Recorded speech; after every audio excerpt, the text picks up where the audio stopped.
on September 12th, Jamie Dimon says Bitcoin is a fraud. He says he'll fire any one of his traders buying Bitcoin. Bitcoin drops 24%. When Jamie Dimon speaks, people listen. People listen. So that weekend, we found out that the largest buyer of a Bitcoin fund that's in Europe that buys physical Bitcoin, right? The largest buyer was Morgan Stanley and JP Morgan. And that's not illegal. He says it's a fraud. It says he'll fire anyone that buys it. Yes. And at the same time, his company is buying it. His company is buying it. It's just, so unethical. Right. Okay, George Soros. George Soros, in January 24th, price was already down, calls Bitcoin a bubble, says Bitcoin is the worst, the worst investment in the world. Don't buy Bitcoin. Don't buy Bitcoin. Basically throws gasoline on the fire at this point. And then what do we find out? So he says bubble here. It drops 44%. Right.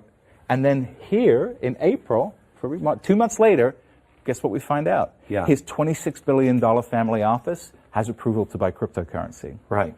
And we only knew about it publicly here. And this is the kind of thing that George Soros is famous for this, talking the sterling down. Yeah. And what did he do? He stole the pensions of all the little people. Yeah, made $1 billion. Yeah. Okay. So then here now, Goldman Sachs, this, again, February 7th, most cryptocurrencies will crash to zero. Now, I remember when they said this in February, and I had, through my network, I knew that Goldman Sachs was setting up a crypto trading desk. Absolutely knew they were setting up a crypto trading desk. And I remember you telling me that. Right. And then, of course, they were denying it. No, we're not. No, we're not. No, we're not. Price falls down 27%. And then what do we find out? We find out here, they say BTC 0. And then we find out just before May, new trading desk. Not only that, they put $400 million to buy a cryptocurrency trading platform. Okay, so February 7th, it's all going to zero. May, we just spent $400 million just on a flyer. And they're not the only ones. No. So you have a lot of institutions that are coming. You had Christine Lagarde from the IMF come out. And this was, what's funny about this, Glenn, is it was all around the same time. It was almost like I can't prove collusion, but, it walks like a duck, it quacks like a duck. And you know what? It's probably a duck. The people, they all hang out together, they all think alike. It doesn't have to be calling each other. Yeah. They know this game. Yes. So IMF, Christine Lagarde says in the first part of the year, says all central banks should band together against cryptocurrency. Right. Have you ever heard her say all banks should band together against illegal arms? No. Or illegal drugs? No. Or human trafficking? No.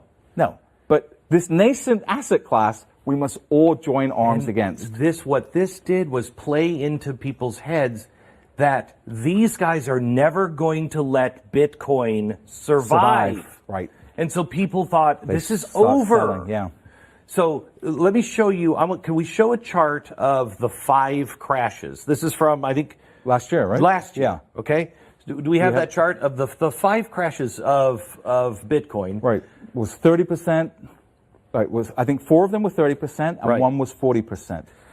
And this is, here it is. Explain this chart. Those are Amazon crashes. So these are Amazon. Do you have Bitcoin? Yeah, we need the Bitcoin chart.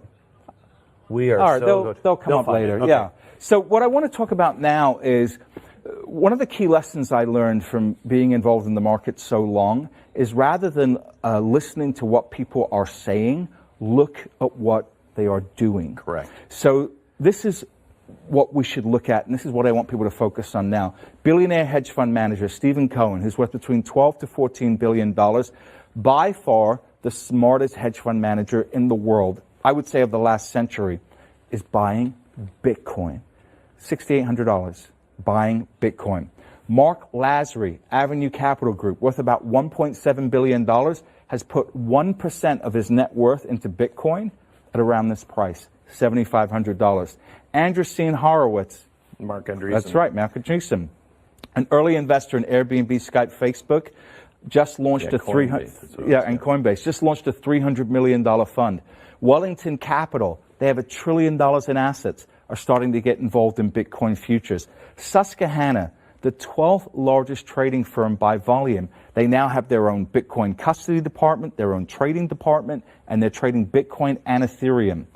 Goldman Sachs, this new CEO, David Solomon, the most pro-Bitcoin / cryptocurrency guy on Wall Street. The most pro Goldman Sachs. Goldman Sachs. He's the new CEO. He's coming into power shortly. BlackRock, this announcement just came out, the world's biggest asset manager. Now, last year, Larry Fink says, oh, you know what cryptocurrency and Bitcoin's good for? Money laundering and drug dealers. Right? So again, if you look at what he's saying, you're going to sell your Bitcoin, right? You're going to say, oh, this is all BS. But guess what is happening now? They're going to launch an ETF. They're looking at an exchange-traded fund that will allow anybody with a brokerage firm to make it as easy as hitting a buy button to go out and buy Bitcoin. So you've got to look at this preponderance of evidence, right? All these people are already wealthy. All these people care about their reputation. If Bitcoin is such a trashy asset, why are all these people getting involved?